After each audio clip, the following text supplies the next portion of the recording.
Good afternoon. Smart investors స్వాగతం. Strong global cues ఆసరాతో ఇవాళ Indian stock markets ఒక బలమైన రికవరీ చూస్తున్నాం. సో జాక్సన్ హోల్ వద్ద, అమెరికాలోని జాక్సన్ హోల్ వద్ద ఫెడరల్ రిజర్వ్ సమిట్ ఉన్న నేపథ్యంలో డిసెంబర్లో ఉంటుంది వడ్డీ రేట్ల పెంపు, సెప్టెంబర్లో కాదు అన్న అభిప్రాయం సర్వత్రా వ్యక్తం అవుతుంది. దీంతో మార్కెట్స్లో ఒక స్ట్రాంగ్ పుల్ బ్యాక్ చూస్తున్నాం. దీనికి తోడు మన మార్కెట్స్ సంబంధించి F&O ఎక్స్పైరీ కావడంతో ఇవాళ షార్ట్ కవరింగ్, చాలా స్ట్రాంగ్ షార్ట్ కవరింగ్ ర్యాలీ చూస్తున్నాం. ఫార్మా, ఆయిల్ అండ్ గ్యాస్ ఈ రెండు సెక్టర్స్, అలాగే HDFC, రిలయన్స్ ఇండస్ట్రీస్ లాంటి స్టాక్స్ లీడ్ చేస్తున్నాయి ర్యాలీని అని చెప్పుకోవచ్చు. సో HDFC ఆల్మోస్ట్ 8% పెరిగింది. చాలా స్ట్రాంగ్ గా నిన్న మనం అనుకున్నాం, ఒక డెలివరీ బేస్డ్ సెల్లింగ్ చూసాం. HDFCలో 700 crores అనుకున్నాం. ఇవాళ మళ్ళీ అదే రకమైన డెలివరీ బేస్డ్ బయింగ్ జరుగుతుంది. సో మార్కెట్స్ లో ఏ రోజుకి ఆ రోజు పరిస్థితిలో చాలా మార్పులు వస్తూ ఉన్నాయి.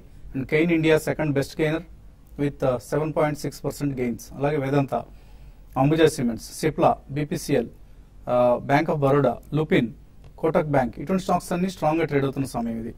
అలాగే నష్టపోయిన స్టాక్స్ లో 3.7% నష్టపోయింది BHEL, Bajaj auto 1.5%, Zee entertainment, NTPC, UltraTech cement, ACC ఇలా స్వల్ప నష్టాల్లో ఉన్న స్టాక్స్ కొన్ని కనిపిస్తున్నాయి. సో ప్రధానంగా సెంట్రల్ బ్యాంకర్స్ నుంచి వస్తున్న కామెంట్స్ ఏవైతున్నాయి ఇవన్నీ గ్లోబల్ మార్కెట్స్ లో ఒక స్ట్రాంగ్ ర్యాలీకి ప్రధాన కారణం చెప్పుకోవచ్చు. For instance bank of Japan governor చెప్తున్నారు, మరి చైనా పరిణామాలని మరీ ఎక్కువ నిరాశావాదంతో తీసుకున్నారు, ఇది కూడదు అంటూ ఆయన స్టేట్మెంట్ ఇచ్చారు. అలాగే మన governor, RBI governor Raghuram Rajan కూడా 1997 లాంటి సంక్షోభానికి దారితీసే అవకాశాలు ఇప్పుడు ఏం కనపట్లేదు, వరల్డ్ ఎకానమీ అంత ప్రమాదకరమైన పరిస్థితుల్లో లేదు అంటూ ఆయన ఇస్తున్న స్టేట్మెంట్స్ కావచ్చు. ఇవన్నీ కూడా మార్కెట్స్ మీద, గ్లోబల్ మార్కెట్స్ మీద ప్రభావం చూపిస్తున్నాయి.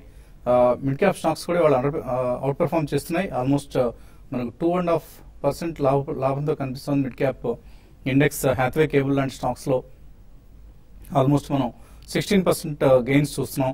అలాగే engineers India limited, response industries, అలాగే అదానీ గ్రూప్ స్టాక్స్ ఇవన్నీ కూడా స్ట్రాంగ్ గా ట్రేడ్ అవుతున్నాయి. స్నైడర్ ఎలక్ట్రిక్, మదర్సన్ సుమి, REC, Bharat forge, Godrej properties, LIC housing finance ఇటువంటి స్టాక్స్ అన్ని స్ట్రాంగ్ గా ట్రేడ్ అవుతుంటే మిడ్ క్యాప్స్ లో కొంత అండర్ పెర్ఫార్మెన్స్ కనపరుస్తున్న స్టాక్స్ లో క్రాంప్టన్ గ్రీవ్స్ 1.5% నష్టంతో కనిపిస్తుంది. Exide, Glenmark, Cummins India, Reliance infra ఇటువంటి స్టాక్స్ లో కొంత వీక్నెస్ కనిపిస్తుంది. But otherwise most of the mid caps లో స్ట్రాంగ్ గెయిన్స్ కూడా మనం చూస్తున్నాం. అలాగే కిరోసిన్ డీ కంట్రోల్ ఉంటుంది 2017లో వార్తలు రావడంతో. ఆయిల్ అండ్ గ్యాస్ సెక్టర్ సంబంధించిన స్టాక్స్, అవి ONGC కావచ్చు, కెయిన్ ఇండియా కావచ్చు, ఇటువంటి స్టాక్స్ లో height and trading activity, profits కూడా చూస్తున్నాం. బ్యాంకింగ్ స్టాక్స్ లోనే కొంత అండర్ పెర్ఫార్మెన్స్ కనిపిస్తుంది. అలాగే స్మార్ట్ సిటీస్ లిస్ట్ ని ఇవాళ ప్రకటించింది కేంద్ర ప్రభుత్వం. దీంతో NBCC కావచ్చు, డీలింక్ కావచ్చు, స్టెర్లైట్ టెక్నాలజీస్ ఇటువంటి కౌంటర్స్ ఏవైతే స్మార్ట్ సిటీస్ నుంచి వచ్చే ప్రాజెక్ట్స్ ఆధారంగా బిజినెస్ ని పెంచుకునే అవకాశం ఉంటుందో ఆ స్టాక్స్ లో బయింగ్ ఇంట్రెస్ట్ కనిపిస్తుంది. సో ఇది కూడా కొంత మార్కెట్స్ లో ర్యాలీకి దారితీసిన అంశంగా మనం చెప్పుకోవచ్చు. మార్కెట్స్ పరిస్థితి గురించి మాట్లాడేందుకు అనలిస్ట్ సిద్ధంగా ఉన్నారు మనతో. సో ట్రేడర్స్ కు ఈ సమయంలో F&O ఎక్స్పైరీ సమయంలో ఎటువంటి సలహా ఇస్తారు? ట్రేడర్స్ కంటే కొన్ని సెలెక్టెడ్ స్టాక్స్ లో లాంగ్ పొజిషన్ తీసుకోవచ్చు అండి. ఎందుకంటే మార్కెట్స్ లో మనం చూసిన ఒక 1 వీక్ 10 days లో 8 to 9% కరెక్షన్ తర్వాత ఒక రిలీఫ్ ర్యాలీ లాగా ఈరోజు చూస్తున్నాము. అయితే దీంతో పాటు గ్లోబల్ గా క్యూస్ కూడా ఎప్పటికప్పుడు వాచ్ చేసి లాంగ్ పొజిషన్ తీసుకోమంటాను. అయితే ఈ రోజు బ్యాంకింగ్ స్టాక్స్ లో ఒకటి HDFC మినహాయిస్తే మిగతా అన్ని కూడా ఫ్లాట్ గా కొంచెం ఒక 1% 2% ఉన్నాయి. ఇంకా యాక్టివ్ గా పార్టిసిపేషన్ లేదు. ప్లస్ నెక్స్ట్ సిరీస్ కి రోల్ ఓవర్ చూస్తే బ్యాంకింగ్ స్టాక్స్ లోనే కొంచెం తక్కువ రోల్ ఓవర్ కనపడుతుంది. మిగతా అదర్ స్టాక్స్ లో ఈ రోజు చాలా వరకు మేజర్ కాంట్రిబ్యూషన్ అంతా కూడా షార్ట్ కవరింగ్ అని చెప్పొచ్చు. కాబట్టి short covering plus lower level bargain hunting కూడా చూస్తున్నాం మార్కెట్ లో. కొన్ని స్టాక్స్ రిలయన్స్ ఇన్ఫ్రా చాలా ఓవర్ సోల్డ్ నుంచి కొంచెం ఇప్పుడే అప్ ట్రెండ్ కి వచ్చాయి. కాబట్టి ఇటువంటి స్టాక్స్, హై బీటా స్టాక్స్ మాత్రం చాలా జాగ్రత్తగా ఉండాలి. బట్ ఓవరాల్ ట్రెండ్ అనేది గ్లోబల్ క్యూస్ మీద ఆధారపడి ఉంటుంది. నెక్స్ట్ 2-3 రోజుల్లో నిఫ్టీ కానీ 7850, 7860 అంటే మనకి అక్కడి నుంచి మనకి రివర్స్ కావడం చూసాం. కాబట్టి దాన్ని నిలుపుకుంటే మాత్రం మళ్ళీ మార్కెట్స్ అరౌండ్ 78 దగ్గర బాటమ్ అవుట్ అయిందని చెప్పొచ్చు. బట్ స్టాక్స్ మాత్రం మళ్ళీ కొంచెం ఒక చిన్నపాటి కరెక్షన్ కూడా నెక్స్ట్ 2-3 రోజులు రావడానికి అవకాశం ఉంటుంది. బట్ ఏదైనా కూడా ఎవ్రీ డిప్లో ఇక్కడ నుంచి బై చేసి మళ్ళీ కొంత ర్యాలీ వస్తే నిఫ్టీ ఇంకొక 2 to 3% ర్యాలీ కానీ వస్తే సెల్ చేయమంటాను. క్లోజర్ గా 8000 అండ్ 8040 ఆ లెవెల్కి వచ్చినప్పుడు సెల్ చేయొచ్చు. ఇప్పుడు కరెంట్ లెవెల్స్ లో కూడా లాంగ్ పొజిషన్స్ కొన్ని స్టాక్స్ ఉన్నాయి. లైక్ హీరో మోటార్ కార్పొరేషన్ ఒకటి లాస్ట్ 5 ట్రేడింగ్ సెషన్ లో 12% దాకా నష్టపోయింది. దీంట్లో షార్ట్ కవరింగ్ రావడానికి అవకాశం ఉంటుంది. కాబట్టి కరెంట్ లెవెల్స్ లో నెక్స్ట్ మంత్ ఫ్యూచర్ ని బై చేసుకోమంటాను. 2460 అండ్ 2480 దాకా నెక్స్ట్ ఫ్యూ డేస్ లో రావచ్చు. తర్వాత ఐబీ రియల్ ఎస్టేట్ ఒకటి కంటిన్యూగా అప్ ట్రెండ్ ఉంది. ఎవరైనా ప్రాఫిట్స్ లో ఉంటే ముఖ్యంగా ఫ్యూచర్స్ లో ఉన్న వాళ్ళు కరెంట్ అవర్స్ లో ప్రాఫిట్ బుక్ చేసుకోమంటాను. కమాటీ స్టాక్స్ కూడా కొంత ఇక్కడ నుంచి బయింగ్ రావడానికి అవకాశం ఉంటుంది. పొజిషనల్ ట్రేడర్స్ హిండాల్కో అంటే ఈ రోజు వీక్ ఉంది, బట్ నెక్స్ట్ 2-3 రోజుల్లో ఈ లెవెల్స్ నుంచి అరౌండ్ 88 ఆ లెవెల్ దాకా రావడానికి అవకాశం ఉంటుంది. దాంట్లో కూడా లాంగ్ పొజిషన్ తీసుకోమని చెప్తానండి. సో ట్రేడర్స్ మీరు ఎటువంటి సలహా ఇస్తారు? పొద్దున అనుకున్నట్టు స్ట్రాంగ్ రీబౌండ్ వచ్చింది. మార్కెట్ ఈ రిలీఫ్ ర్యాలీ 8,000 వరకు వెళ్లే అవకాశం ఉంది. అంటే ఇక్కడ నుంచి ఒక 50 to 60 పాయింట్ వరకు వెళ్లే అవకాశం ఉంది. ఇవాళ కాకపోయినా రేపైనా ఒకసారి పరీక్షించే అవకాశం ఉంది. ఈ పరీక్షలో కనుక ఏమాత్రం ఈ మార్కెట్ ఫర్దర్ స్ట్రెంత్ చూపించి 8,000 దగ్గర బాగా పటిష్టంగా ఉండి 8,000 పైన కనుక బ్రేక్అవుట్ అయ్యి దాని పైన క్లోజ్ అవుతే మార్కెట్ లో మళ్ళీ రిలీఫ్ ర్యాలీ వచ్చే అవకాశం ఉంది. బట్ కానీ ఇమ్మీడియట్ డౌన్ సైడ్ కరెక్షన్ అయితే అంతగా వచ్చే అవకాశం ప్రమాదం కనిపించట్లేదు. మార్కెట్ 7,700 దగ్గర నిన్న మొన్న బాటం దగ్గర కొంచెం సపోర్ట్ తీసుకున్నట్టు కనిపిస్తుంది. సో నెక్స్ట్ వీక్ మార్కెట్ ఈ ర్యాలీ తర్వాత ఒక కన్సాలిడేషన్ వెళ్లే అవకాశం ఉంది. ఈ కన్సాలిడేషన్ లో కొంచెం స్ట్రాంగ్ కంపెనీస్ కొంచెం సెలెక్టివ్ గా పెరిగే అవకాశాలు కనిపిస్తుంది. ముఖ్యంగా బ్యాంక్స్ లో చూస్తే కనుక ప్రైవేట్ లో యాక్సిస్ బ్యాంక్ ఈ సపోర్ట్ దగ్గర ఉంది. అలాగే పిఎస్సీలో చూస్తే కెనరా బ్యాంక్ సపోర్ట్ దగ్గర ఉంది. అలాగే ఫార్మాలో చూస్తే కనుక అరవింద ఫార్మా స్ట్రాంగ్ సపోర్ట్ కనిపిస్తుంది. అలాగే గ్లెన్మార్క్ గ్రాన్యూల్స్ కూడా ఈ లెవెల్లో స్ట్రాంగ్ సపోర్ట్ కనిపిస్తుంది. ఐటీలో చూస్తే కనుక టీసీఎస్ అండ్ ఇన్ఫోసిస్ కూడా ఈ లెవెల్లో కొంచెం సపోర్ట్ కనిపిస్తుంది. వీటిల్లో కొంచెం రిలీఫ్ ర్యాలీ వచ్చే అవకాశం ఉంది. సో షార్ట్ పొజిషన్స్ మళ్ళీ పూర్తిగా అవాయిడ్ చేయడం మంచిది. ఒకవేళ లాంగ్ ఉందంటే కనుక 8,800 కింద 7,800 కింద స్ట్రిక్ట్ గా స్టాప్ లాస్ పెట్టడం అనేది మంచిది. లాంగ్ పొజిషన్ ఉంటే షార్ట్ పొజిషన్ ప్రస్తుతం అవాయిడ్ చేయడం మంచిది. సో పర్సనల్ ఫైనాన్స్ సంబంధించి ఇవాళ మీరు ఎటువంటి ఇన్స్ట్రుమెంట్స్ గురించి మాట్లాడబోతున్నారు? సో రిటైర్మెంట్ ప్లానింగ్ లో భాగంగా మనం సీనియర్ సిటిజన్ సేవింగ్ స్కీమ్ గురించి మాట్లాడతామండి. So senior citizen saving scheme వచ్చేసి ఇది post office related investment. And 60 years చేరుకున్న వాళ్ళు కానీ 60 years అండ్ అబౌవ్ ఏజ్ ఉన్న వాళ్ళు కానీ 55 years నుంచి 60 years మధ్యలో ఏజ్ ఎవరిదైతే ఉంటుందో వాళ్ళు సూపర్ యాన్యుయేషన్ రీచ్ అయినా కానీ లేదంటే వాలంటరీ రిటైర్మెంట్ స్కీమ్ తీసుకున్న వాళ్ళు కానీ ఇందులో ఇన్వెస్ట్మెంట్ చేసుకోవచ్చు. మాక్సిమం ఇన్వెస్ట్మెంట్ వచ్చేసి 15 lakhs వరకు మనం ఇన్వెస్ట్మెంట్ చేసుకోవచ్చు. పర్ ఫ్యామిలీ 15 lakhs ఇన్వెస్ట్మెంట్ చేసుకోవచ్చు. So husband and wife account open చేసుకున్నప్పటికీ కూడా maximum investment per family 15 lakhs. ఇందులో మనకు ముఖ్యంగా రేట్ ఆఫ్ ఇంట్రెస్ట్ వచ్చేసి 9.3% కంపౌండింగ్ క్వార్టర్లీ అండి. అంటే క్వార్టర్లీకి ఒకసారి మనకు పేమెంట్ చేస్తారు. 9.3% is the very high rate of interest given అనమాట. ఇప్పుడు వడ్డీ రేట్లు తగ్గుముఖంలో ఉన్నాయి. మనం బ్యాంక్ లో డిపాజిట్ చేసినా కానీ 8 నుంచి 8.5% వరకు మనకు రాబడి వస్తుంది. సో బ్యాంక్ కంటే మనకు అధికంగా వడ్డీ రేట్లు ఇందులో ఉన్నాయి. అండ్ ఇందులో మనం ఇన్వెస్ట్మెంట్ చేసిన తర్వాత 1 year తర్వాత ప్రీమేచర్ విత్డ్రాల్ కూడా చేసుకోవచ్చు. 1 year తర్వాత ప్రీమేచర్ విత్డ్రాల్ చేసుకుంటే 1.5% మనకు పెనాల్టీ పడుతుంది. అంటే 1.5% ప్రిన్సిపల్ కట్ చేసుకుని రిటర్న్ ఇస్తారు అమౌంట్. అండ్ 2 years తర్వాత మనం ప్రీమేచర్ విత్డ్రాల్ చేసుకుంటే ఓన్లీ 1% మనకు డిడక్ట్ చేసి ఇస్తారు. సో ఇది 5-year tenure ఉంటుంది. 5 years తర్వాత మనం కావాలంటే ఎక్స్టెండ్ కూడా చేసుకోవచ్చు. సో ఎక్స్టెండ్ చేయాలనుకుంటే లాస్ట్ 1 year లో మనము అప్లికేషన్ పెట్టుకోవాలి. మెచ్యూరిటీ లాస్ట్ 1 year లో మనం అప్లికేషన్ పెట్టుకోవాలి ఫర్దర్ ఎక్స్టెన్షన్ మనం ఇంకా 3 years వరకు మనం ఎక్స్టెండ్ చేసుకోవచ్చు. ఎక్స్టెండ్ చేసుకున్న తర్వాత 1 year అయిపోయిన తర్వాత అంటే లాస్ట్ 3 years ఎక్స్టెండ్ చేసినప్పుడు 1 year తర్వాత మనం ప్రీమేచర్ విత్డ్రాల్ చేసుకుంటే అందులో మనకు పెనాల్టీ ఏమీ ఉండదండి. అండ్ ఇది దీనిపైన మనకు ఉదాహరణకి 10 lakh rupees కనుక మనం ఇన్వెస్ట్మెంట్ చేస్తే ఎవ్రీ 3 months కోసారి మనకు 23,250 rupees పే అవుట్ ఉంటుంది. అండ్ 15 lakhs కనుక మాక్సిమం ఇన్వెస్ట్మెంట్ 15 lakhs ఏమైతే ఉందో ఇది ఇన్వెస్ట్మెంట్ చేస్తే పర్ క్వార్టర్ మనకంటే 3 months కోసారి మనకు 34,875 rupees మనకు పేమెంట్ వస్తుంది. ఎవరైతే నష్టభయం లేనటువంటి ఇన్వెస్ట్మెంట్ చేయాలనుకుంటారో 10% స్లాబ్ లో ఉన్న వాళ్ళు కానీ అండ్ ట్యాక్స్ స్లాబ్ లో లేని వాళ్ళు కానీ ఇలాంటి ఇన్వెస్ట్మెంట్ చూస్ చేసుకోవచ్చండి. అండ్ ఇందులో 10,000 వరకు మనకి ఇంట్రెస్ట్ పేమెంట్ వచ్చినప్పుడు దానిపైన మనకు TDS కూడా డిడక్ట్ అవ్వదు. కాలర్స్ లైన్ లో ఉన్నారు. అనంతపురం నుంచి శ్రీరామ్. హలో హలో అడగండి. మీర్జా ఇంటర్నేషనల్ జేకే టైర్ ఈ లెవెల్స్ లో తీసుకొచ్చండి.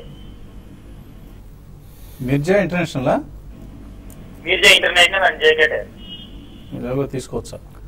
రెండు స్టాక్స్ చూస్తే కనుక మనం మంచి స్ట్రాంగ్ రియాక్షన్ మనం చూసాము. మిర్జా ఇంటర్నేషనల్ చూస్తే కనుక మనం లాస్ట్ 3 months లో ఒక కన్సాలిడేషన్ తర్వాత మనం బ్రేక్అవుట్ కనిపించి ఇప్పుడు కొంచెం మైనర్ రియాక్షన్ చూసాం. ఇది ఒక చిన్న డిప్ గా అనుకోవచ్చు. ఈ లెవెల్లో కొంచెం సపోర్ట్ కనిపిస్తుంది. మిర్జా ఇంటర్నేషనల్ ఈ లెవెల్లో బై చేయొచ్చు. అలాగే జేకే టైర్స్ కూడా మనం చూస్తున్నాము. గత 2-3 నెలలుగా కొంచెం సైడ్ వేస్ లో ఉంది. 130 రూపాయల నుంచి 100 రూపాయల వరకు పడి 100 రూపాయల దగ్గర సపోర్ట్ తీసుకొని ఇప్పుడే కొంచెం కన్సాలిడేషన్ అవుతుంది. రెండు సపోర్ట్ దగ్గర ఉంది, రెండు కొంచెం లాంగ్ టర్మ్ కోసం తీసుకోవచ్చు. తణుకు నుంచి ప్రసాదరావు లైన్ ఉన్నారు. హలో హలో అడగండి ప్రసాదరావు. హలో మ్మ్. హలో అడగండి సార్, నా పేరు నెక్కండి ప్రసాదరావు సార్. అడగండి నా పేరు నెక్కండి ప్రసాదరావు సార్, తణుకు నుంచి మాట్లాడుతున్నానండి. ఆ, సార్ నేను 43,000 రూపాయల రేట్లలో ఎంఆర్ఎఫ్ 20 షేర్లు కొన్నాను సార్. మ్మ్. దాని గురించి కొంచెం మీరు చెప్పాలి సార్. దాని కంపెనీ ఫ్యూచర్ గురించి ఏమైనా బోనస్ షేర్లు ఇచ్చే అవకాశం ఉందా లేదా అనేది నాకు కొంచెం వివరణ మీ TV5 ద్వారా వివరణ ఇప్పించవలసిందిగా కోరుతాను సార్. ఏదో పోస్ట్ కార్డులో రాసినట్లు చెప్తాను. What ever it is, bonus shares ప్రస్తుతం మనకు తెలియదండి, ఎందుకంటే అది కంపెనీ మేనేజ్మెంట్ కి మాత్రం తెలిసే అంశం. వాళ్ళకి వేళ ఇద్దాం అనుకుంటే ఇస్తారు, లేకపోతే లేదు. అది మనం కామెంట్ చేయదగిన అంశం కాదు. బట్ ఎంఆర్ఎఫ్ మంచి ప్రాఫిట్ లో ఉన్నారు ఆయన, ఇక్కడ అమ్ముకొని బయటపడొచ్చా? ఇంకా హోల్డ్ చేయమని చెప్తానంటే ఎంఆర్ఎఫ్ చూస్తే కంటిన్యూగా డౌన్ ట్రెండ్ లేకుండా అప్ ట్రెండ్ ఉంది. ప్లస్ రీసెంట్ గా ఈ క్రూడ్ ఆయిల్ కరెక్షన్ అనేది ఈవెన్ టైర్ కంపెనీస్ కూడా ఒక పాజిటివ్ అంశం అని చెప్పొచ్చు. కాబట్టి దానివల్ల నెక్స్ట్ క్వార్టర్ రిజల్ట్ ఇంకా బాగా రావడానికి అవకాశం ఉంటుంది. మీరు హోల్డ్ చేయండి. బోనస్ పక్కన పెట్టి ఈ స్టాక్ ఇదే విధంగా అప్ ట్రెండ్ కొనసాగే అవకాశం కూడా కనపడుతుంది. 46 కానీ 46,000 కానీ క్రాస్ అయిందంటే 52,000 కూడా పెరగచ్చు. కాబట్టి నెక్స్ట్ 2-3 క్వార్టర్లు చాలా స్ట్రాంగ్ రిజల్ట్ ఉంటాయి కాబట్టి హోల్డ్ చేయమని చెప్తారు. అలాగే పవర్ మెక్ హైదరాబాద్ కి సంబంధించిన సంస్థ ఇది. ఈ మధ్య పబ్లిక్ ఇష్యూకి వచ్చింది. నిన్న షేర్ లిస్ట్ అయ్యాయి. నిన్న 580 దగ్గర క్లోజ్ అయింది, 585 దగ్గర. ఇవాళ 636, ఆల్మోస్ట్ ఇష్యూ ప్రైస్ కి దగ్గరగా వచ్చింది. సో ఉదయం కూడా మనం సలహా ఇవ్వడం జరిగింది. మంచి company, fundamental good company. Only thing is bad market conditions list కావడం వల్ల నష్టాలతో క్లోజ్ అయింది. మేబీ ఇక్కడ నుంచి రికవరీ ఎక్స్పెక్ట్ చేయొచ్చు అన్నాం. సో ఆల్మోస్ట్ ఇష్యూ ప్రైస్ కి దగ్గరగా వచ్చింది పవర్ మెక్ ప్రాజెక్ట్స్.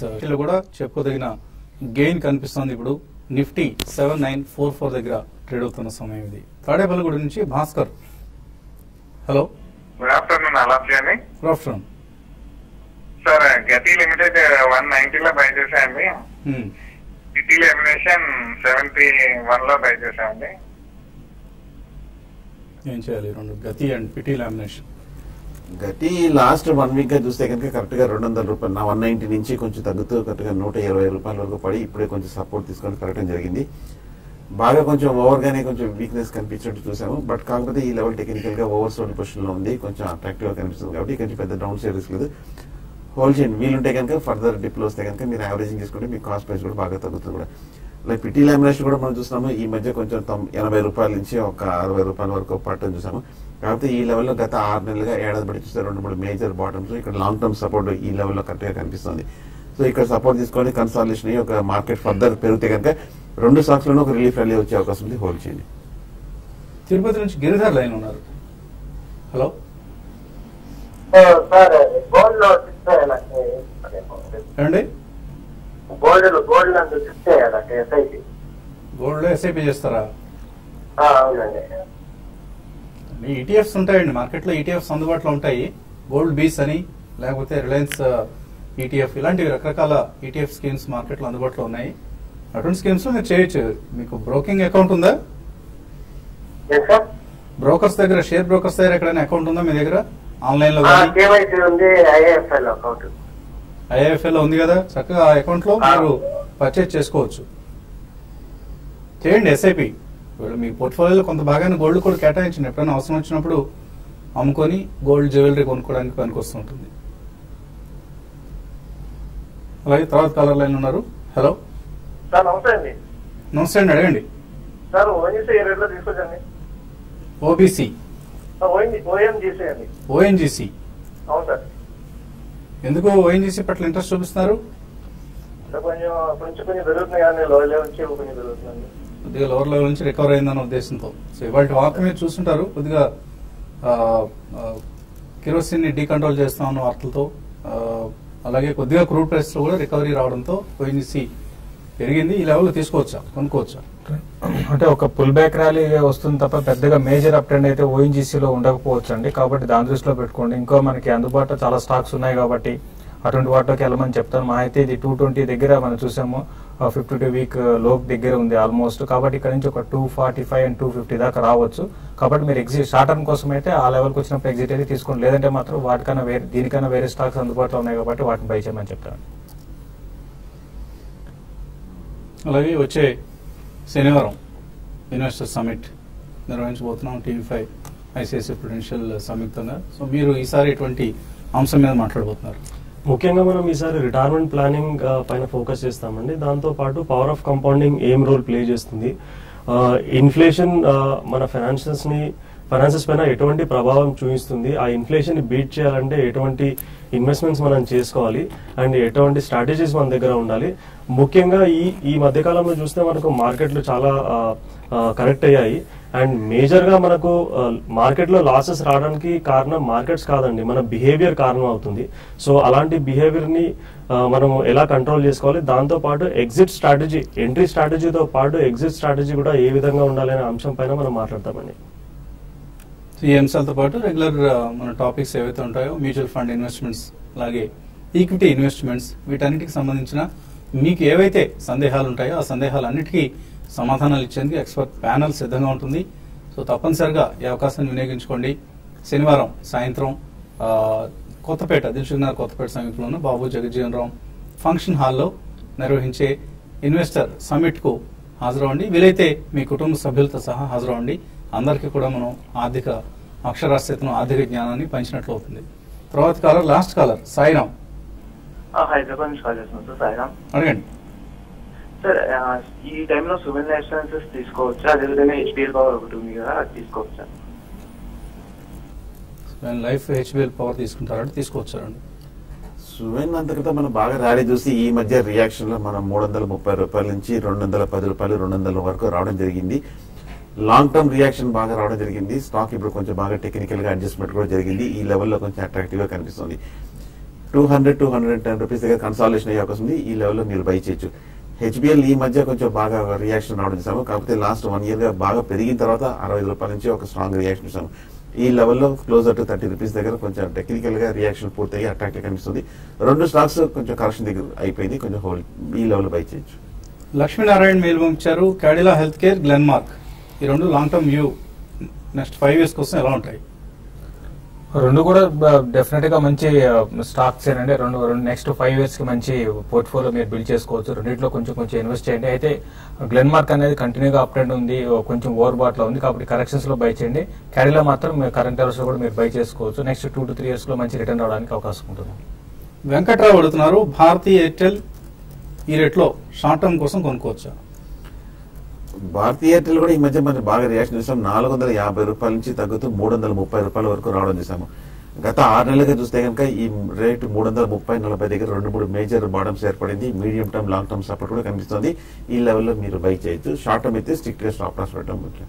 మధు కొమ్మాలపాటి, ఆయన దగ్గర JB కెమికల్స్, బయోకాన్ ఉన్నాయంట. రెండు కూడా ఇప్పుడు ఆయన కొన్న రేటుకి వచ్చాయి, నష్టం రికవర్ అయిపోయింది. అమ్మేసుకోవచ్చా, హోల్డ్ చేయొచ్చా? JB కెమికల్స్ రీసెంట్ గా కొంచెం అప్ ట్రెండ్ ఉందండి, ఈ అప్ ట్రెండ్ కొనసాగొచ్చు. బయోకాన్ అయితే ఇంకా అది రీసెంట్ గా కొంత కరెక్ట్ అయింది. బయోకాన్ కూడా ఈ రోజు కూడా పార్టిసిపేషన్ బాగుంది. కాబట్టి నెక్స్ట్ ఒక 15-20 days లో బయోకాన్ లో ర్యాలీ వస్తే ఎగ్జిట్ కానీ, బట్ లాంగ్ టర్మ్ కి మాత్రం రెండు కూడా హోల్డ్ చేయొచ్చండి. కొండ రవికిరణ్ అడుగుతున్నారు, ఆయన ఫిక్స్డ్ డిపాజిట్స్ ని మ్యూచువల్ ఫండ్స్ లోకి కన్వర్ట్ చేద్దాం అనుకుంటున్నారట. ఇప్పుడు చేసుకోవచ్చా, ఇంకా కరెక్షన్ ఏదైనా ఉంటుందని వెయిట్ చేయొచ్చా? ఆయన కొన్ని ఫండ్స్ సెలెక్ట్ చేస్తున్నారు. Axis long term equity, ICICI value discovery, Franklin India high growth, SBI blue chip. మీరు ఈక్విటీ మ్యూచువల్ ఫండ్స్ లో చేయాలనుకుంటే ఈ 4 ఫండ్స్ మంచి ఫండ్స్ అండి. సో ఫిక్స్డ్ డిపాజిట్స్ నుంచి మీరు డెట్ మ్యూచువల్ ఫండ్స్ కి కన్వర్ట్ చేసుకోవాలనుకుంటున్నారండి. ఇవన్నీ కూడా ఈక్విటీ ఫండ్స్. ఇంతకుముందు చెప్పినవన్నీ ఈక్విటీ ఫండ్స్. మీరు ఫిక్స్డ్ డిపాజిట్ లో డెట్ మ్యూచువల్ ఫండ్స్ కి కన్వర్ట్ చేసుకోవాలంటే చేసుకోవచ్చు. He wants to shift it to the equity only. Okay, ఇప్పుడు కరెక్ట్ అయింది కాబట్టి చేసుకోవచ్చు అండి. కాకపోతే ఇప్పుడు మీకు ఫిక్స్డ్ FD నుంచి అమౌంట్ ఏమైతే వస్తుందో 50% ఇవన్నిట్లో వేసుకొని 50% వచ్చేసి మీరు నెక్స్ట్ 6 months కి STP చేసుకోండి. క్యాన్ఫిన్ హోమ్స్ 10% లాస్ లో ఉన్నారు. P శాస్త్రి యావరేజ్ చేసుకోవచ్చు. ఇక్కడ టెక్నికల్ గా పాజిటివ్ గానే ఉందండి. ఈ మధ్య కొంచెం స్వల్ప రియాక్షన్ గా వచ్చినప్పుడు long term last 2 years graph చూస్తే కనుక స్ట్రాంగ్ అనేది హోల్డ్ చేయండి. సుభాన్ విజయవాడ నుంచి అడుగుతున్నారు, షెవియట్ CHEVIOT ఈ కంపెనీ ఫండమెంటల్ ఎలా ఉంది? స్ట్రాంగ్ కంపెనీ కదా? షెవీ టెక్నికల్ గా చూస్తే కనుక ఈ మధ్య బాగా అవుట్ పెర్ఫార్మ్ చేసిన కంపెనీ 300 రూపాయల నుంచి మనం 730 రూపాయల వరకు పెరిగి లాస్ట్ 1 or 2 వీక్స్ లో ఒక నీజర్ రియాక్షన్ ఇచ్చాం. టెక్నికల్ గా అయితే బులిష్ అనేది ఈ లెవెల్లో మన సపోర్ట్ ఉంది. JBL ఈ కంపెనీని 1 year కోసం తీసుకుంటారట సామమూర్తి తీసుకోవచ్చా? JBL 1 year కోసం మీరు కరెక్షన్స్ లో బై చేసుకోవచ్చు అండి. ముఖర్జీ అడుగుతున్నారు, HDFC హై ఇంట్రెస్ట్ ఫండ్ లో ఇన్వెస్ట్ చేశారంటే 90,000 రూపాయలు, 10,000 HDFC balance fund direct growth scheme లోకి STP ద్వారా చేశారు, ప్రస్తుతం నష్టం ఉన్నారంట, కొనసాగించవచ్చా? హై ఇంట్రెస్ట్ వచ్చేసి డెట్ ఫండ్ అండి అది. సో అది మీకు దాని నుంచి బ్యాలెన్స్ ఫండ్ లోకి STP ద్వారా 10,000 చొప్పున చేసుకుంటూ వచ్చారు. ఇంకా ఉన్నట్లుంది ఇంకా. ఓకే, అంటే జనరల్ గా మనం STP చేయాలనుకున్నప్పుడు అది మనం లిక్విడ్ ఫండ్స్ లోనే చేసుకోవాలండి. లేదంటే మనకు మీరు చెప్పిన లాంటి ఫండ్స్ కానీ, షార్ట్ టర్మ్ ఇన్కమ్ ఫండ్స్ కానీ, లేదంటే డైనమిక్ ఫండ్స్ లో ఇన్వెస్ట్మెంట్ చేసి STP చేసుకుంటే మనకు ఎగ్జిట్ లోడ్ ఉంటుంది అండ్ ఇంట్రెస్ట్ రేట్ సెన్సిటివిటీ ఉంటుంది కాబట్టి మనకు కొద్దిగా లాస్ రావడానికి కూడా ఛాన్స్ ఉంటుంది. సో ఇంతకుముందు ఫర్దర్ గా మీరు ఏమైనా చేసుకోవాలంటే లిక్విడ్ ఫండ్ లో ఇన్వెస్ట్మెంట్ చేసి STP చేసుకోవచ్చు. HDFC బ్యాలెన్స్ ఫండ్ మంచి ఫండ్ అండి, అది కంటిన్యూ చేసుకోవచ్చు. మీరు ఇప్పుడే మార్కెట్స్ లాస్ వీక్ గా ఉన్నాయి కాబట్టి ఈ సమయంలో మీరు నష్టంలో ఉంటారండి, అందులో ఎటువంటి ఆశ్చర్యం లేదు. సో ప్రస్తుతం నష్టంలో ఉన్నాను అనే కాన్సెప్ట్ వదిలేయండి, కంటిన్యూ చేస్తూ ఉండండి. HDFC బ్యాలెన్స్ ఫండ్ మీరు ఏదైతే ఆబ్జెక్టివ్ తో ఇన్వెస్ట్ చేస్తున్నారో ఇంకా కొన్నాళ్ళు కంటిన్యూ చేస్తే డెఫినెట్లీ బ్యాలెన్స్ ఫండ్స్ కూడా మళ్ళీ పాజిటివ్ రిటర్న్స్ లోకి వస్తాయి మార్కెట్స్ పెరిగినప్పుడు. ఎందుకంటే అది కూడా ఈక్విటీ కాంపోనెంట్ ఉంటుంది కాబట్టి వాటిలో కూడా. అదర్వైజ్ మీరు ప్యూర్లీ డెట్ ఫండ్ లోనే ఉండాల్సి వస్తుంది లాస్ లేకుండా ఉండాలంటే. సో ఇప్పుడు ఏం చేస్తుంటే మార్కెట్స్ కరెక్ట్ అయ్యాయి కాబట్టి కొద్దిగా అట్లీస్ట్ ఒక 20-30% మీకు హై ఇంట్రెస్ట్ ఫండ్ లో ఏమైతే ఉందో 20-30% మీరు ఇప్పుడు స్విచ్ చేసుకొని ఆ STP అట్లాగే కొనసాగించుకోవచ్చండి. సో కొంత ఎక్కువ మొత్తాన్ని ఇటువంటి వీక్నెస్ ఉన్న సమయంలో షిఫ్ట్ చేసుకుంటే బెటర్ రిటర్న్స్ వస్తాయి. ఇది వాటి స్మార్ట్ ఇన్వెస్టర్. రేపు పొద్దున బిజినెస్ బ్రేక్ఫాస్ట్ లో మళ్ళీ కలుద్దాం.